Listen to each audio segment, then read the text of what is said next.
The first time Harper pulled my hoodie over her own head while I was still wearing it, she was standing in the doorway of our apartment, leaving a puddle on the hardwood floor and chattering her teeth like a woman personally betrayed by the Nashville sky. I had been flipping quesadillas on the stovetop. She had not asked. She simply grabbed the back of my hood with both hands and yanked upward. Harper, I'm soaked. I see that. Your hoodie is right there. It's attached to my person. Details. I let her take it, partially because the look on her face suggested resistance would be treated as a federal offense, and partially because once Harper Caldwell decided something was going to happen, the fastest path forward was to let it happen and document the wreckage afterward. She pulled the gray fleece over her head, shook her hair into something closer to chaos, and walked past me to the counter, like she had always worn my clothes, which, by that point in our 10 months of living together, she basically had. I stood at the stove in my t-shirt and watched her steal half my quesadilla before it had finished cooking. That was October. I want to tell you I knew then that I had already mapped out exactly what she meant to me and was only waiting for the right moment to say so. The truth is more embarrassing. I had been living 15 feet from the answer for 10 months and had been successfully pretending not to notice. Harper had moved into the second bedroom of my apartment in early January after my previous roommate took a job in Denver and left me holding the lease on a 2-bedroom in East Nashville that I absolutely could not afford alone. My rent was $1,400 a month. My salary as a data analyst at a mid-sized logistics company covered it, but only in the way a wool coat covers you in February, technically sufficient, deeply uncomfortable. I posted a listing and Harper responded within 6 hours. Her message was 3 sentences.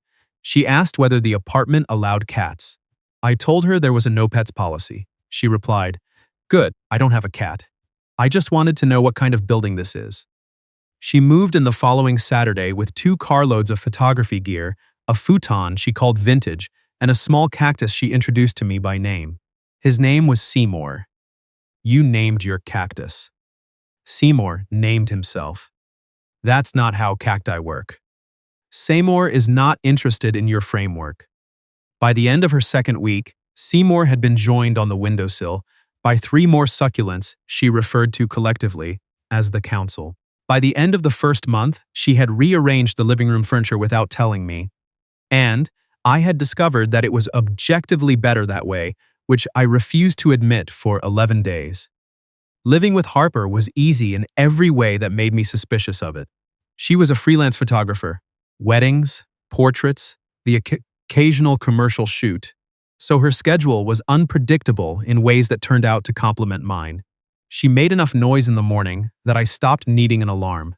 I was quiet when she had an early call time. We watched too much television together, argued about whether Nashville's honky-tonks were an authentic cultural institution or a tourist fever dream, and divided the grocery runs without ever formally deciding who bought what. She always came home with the good tortilla chips. I always remembered the dish soap. I knew she got overwhelmed when a shoot went badly. She went quiet in a particular way. Not sulking, just absent, the way a light dims without going out. On those evenings I ordered from the Thai place on Woodland and left her portion outside her door. She always ate it. She never mentioned it directly, but the next morning she would make coffee strong enough to constitute a controlled substance and pour mine first. We weren't dating, we had never kissed, but I had started saving things to tell her. That's the part I didn't examine too closely for a long time. The way a good song on my drive home made me think. Harper would say that's too earnest, but she'd have it memorized by Thursday. The way a bizarre story from work felt unfinished until I'd told it to her. I had begun keeping a mental list called Things That Happened Today, and she was always the intended audience. I told myself this was a roommate thing, a proximity thing, a we spend a lot of time together thing.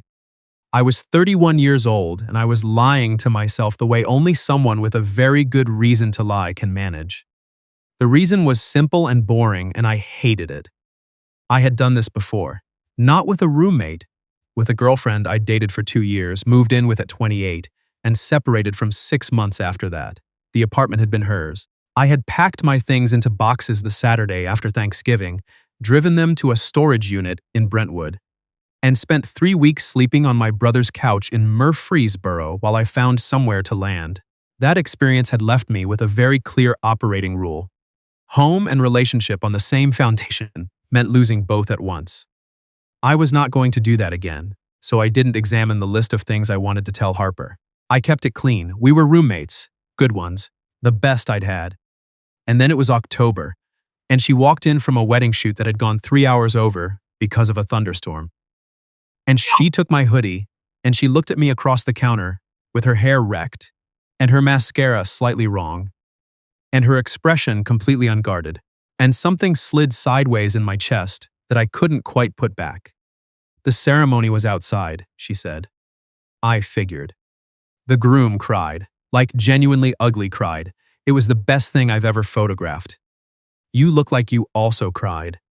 I was professionally moved. She pulled a dish towel from the drawer and scrubbed it over her face. Also, I may have cried a little. Read the vows. You don't understand. I understood more than she thought, but I said, eat something, and pushed the quesadilla toward her. That was the night it got bad. Not because anything happened, because nothing did, and I went to bed aware of that absence in a way I hadn't let myself be before. 6 weeks later, I found out she had known for a while. It wasn't dramatic. It was a voice memo. Harper had been sitting at the kitchen table, editing photos on her laptop when I came home from work. I assumed she was on a call. She had her AirPods in, she was talking, so I gave her a wave and went to change. When I came back out, she was staring at her phone with an expression I had never seen on her face before. It was the expression of someone watching a car roll slowly toward a ditch with no way to stop it. What happened? She looked up. Nothing. Harper. I sent a voice memo to the wrong person. How wrong? She set the phone face down on the table. I was talking to my brother Jordan about something personal. I meant to send it to Jordan. I sent it to you instead. It's in your messages right now. I looked at her. She looked at the table. The silence had the specific texture of a very slow countdown. It's nothing, she said. You don't have to listen to it. I picked up my phone. She reached across the table and put her hand over it. Raid. Harper. I'm asking you not to.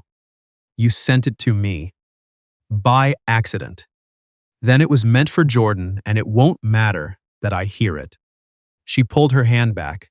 She looked at Seymour on the windowsill. Seymour offered no help. I played the memo. Her voice, unguarded in the way voices only are when no one is supposed to be listening. I don't know what to do about the Reed thing, Jordan. I've been trying to wait it out, and it's not working. I keep thinking I'll stop noticing him, and instead I notice more. Last week he remembered that I hate mint chocolate chip and bought me a whole separate pint at the grocery store, and I had to go to my room and just sit there. I can't keep doing this. 22 seconds, I played it once. I set the phone down. Harper was looking at me now. Her jaw was set in the way it got when she was preparing to be embarrassed and refused to show it. The Reed thing, I said. Don't. You called it a thing. I was venting. To Jordan, who was not supposed to hear it. Outside, a car went by playing something country and too loud for the neighborhood, and then it was quiet again. How long? I asked. Please don't make me say a number. How long, Harper? She pulled her knees up to the chair, which was physically improbable, but she managed it anyway. Since February. I had to do the math. You moved in January. I needed 1 month to determine whether you were actually a good person or just a person who seemed good at first and was eventually going to leave cereal bowls in the sink for 3 days. And you have never left a cereal bowl in the sink. So your feelings are cereal bowl based. Among other things. She rested her chin on her knees. The ice cream was a contributing factor. I should have said something clean and certain. I had things to say. I had been saying them to myself in various forms for weeks, but looking at her folded up in that kitchen chair, in my hoodie with her jaw set, and her eyes careful, and her voice still hanging in the air from the memo, all the rehearsed versions evaporated. What came out instead was the truth. which is often what happens when the prepared speech collapses. I've been saving things to tell you, I said. Things that happen during the day. I keep a list. She went very still. I don't know when it started. I know it's been a while. I turned my coffee mug in a circle on the table. I told myself it was because we were friends, that it was a proximity thing. I had a whole argument for why it was normal and not something I should look at too closely. Why not look closely? I told her about the boxes, about Brentwood and my brother's couch, and the storage unit in November with my life divided into labeled banker boxes. I told her what I had promised myself afterward. She listened without interrupting, which was unusual for her, and which told me she understood what I was actually saying, underneath the thing I was saying.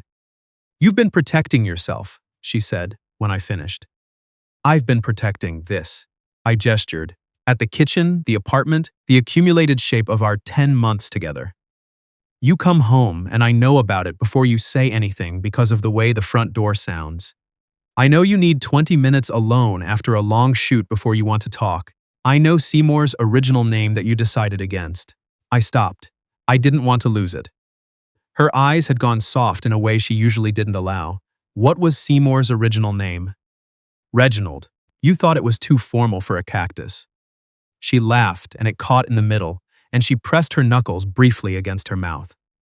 I noticed things about you too, she said. Not the same things.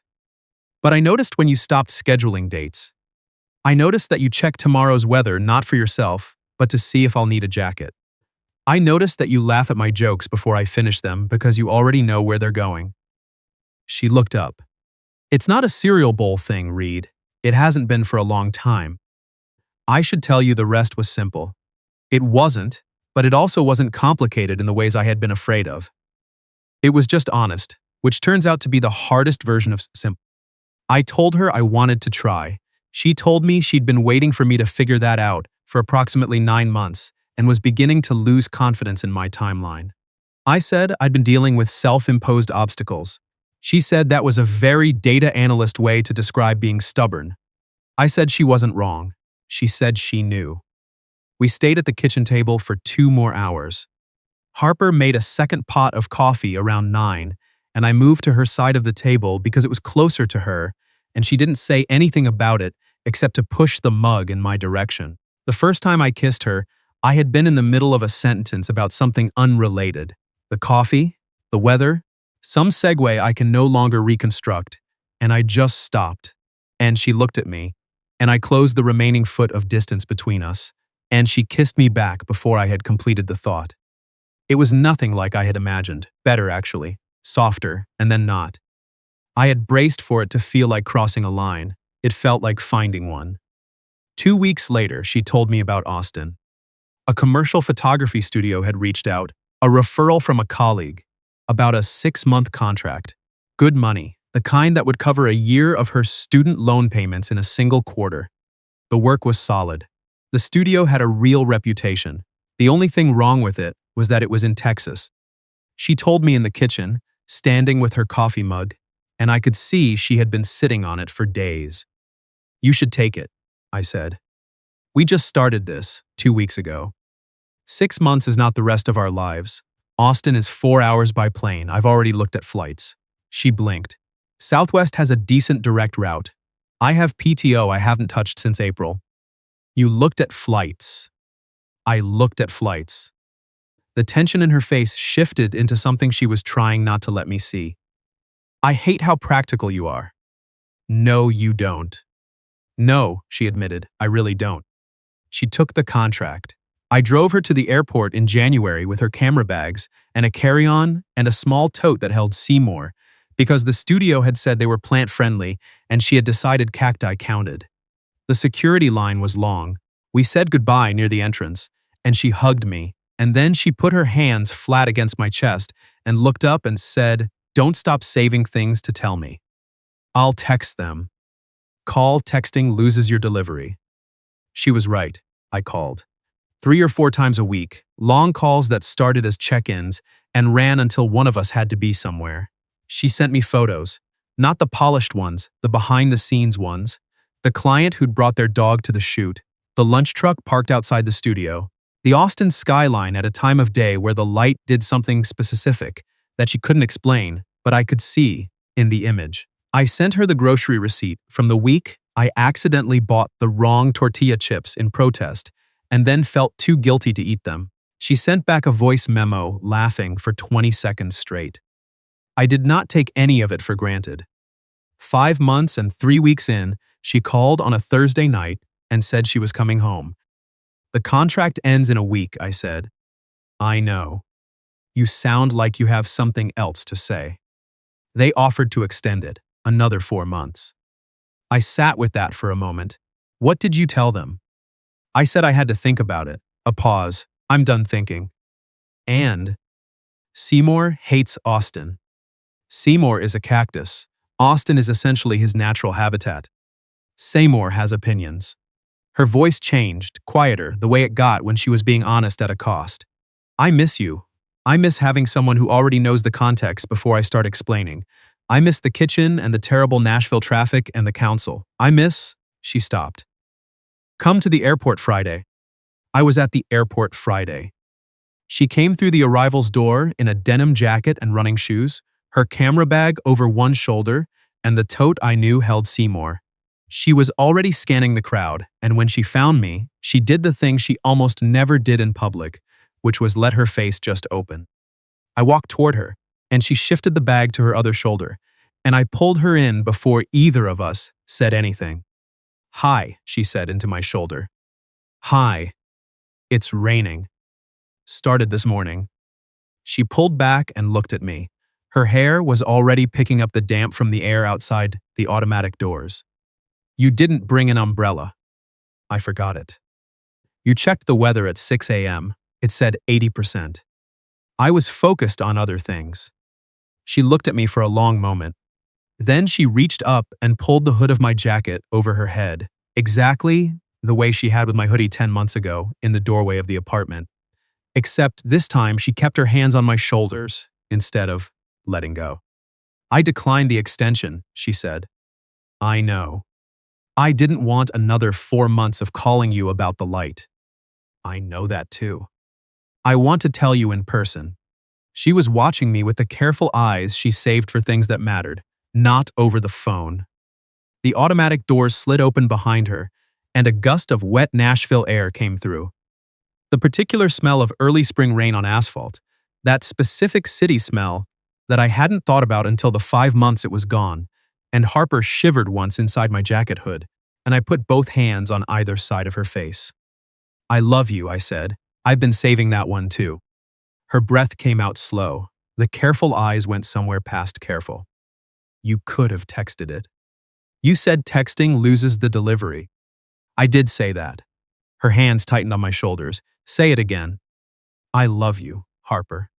She kissed me in the arrivals terminal while someone behind us announced a flight to Charlotte, and a small child approximately 3 feet away informed their parent that those people were kissing. We were. We kept going anyway. Outside, the rain was the steady, patient kind that Nashville does in March, soft and indifferent and everywhere at once. We made it to the car before we were properly wet, though barely, and I handed her my jacket because she'd given back the hood, and the hood had been doing most of the work. She held it in her lap on the drive home. I'm keeping Seymour on the windowsill, she said. I expected nothing less. And I'm rearranging the living room again. You do that. And I'm buying the good tortilla chips. You always did. She turned to look at me. Outside, the Nashville streets slid by in the rain, the neon from the bars on Broadway smearing pink and gold across the wet pavement, everything familiar and exactly where I had left it. I'm glad I went, she said quietly. Good. And I'm glad I came back. Better. She reached over and covered my hand on the gear shift with hers, and we drove the rest of the way home. In the comfortable quiet of two people who had finally stopped pretending, they didn't know where this was going. The apartment was dark when we got there, and the council was still on the windowsill, and the kitchens smelled faintly of the kaffa I'd left in the pot that morning. Harper set Seymour back in his spot next to the others and stood back to assess. He looks good here, she said. He always did. She turned around, and the rain tapped the windows behind her, and she was looking at me with that expression she had never bothered to hide from me. Not really, not for a long time. Ask me something, she said. What kind of tortilla chips? She laughed. The apartment filled up with it, and outside the rain kept going. And I thought about 10 months of saving things to tell her, and decided every single one of them had been worth it.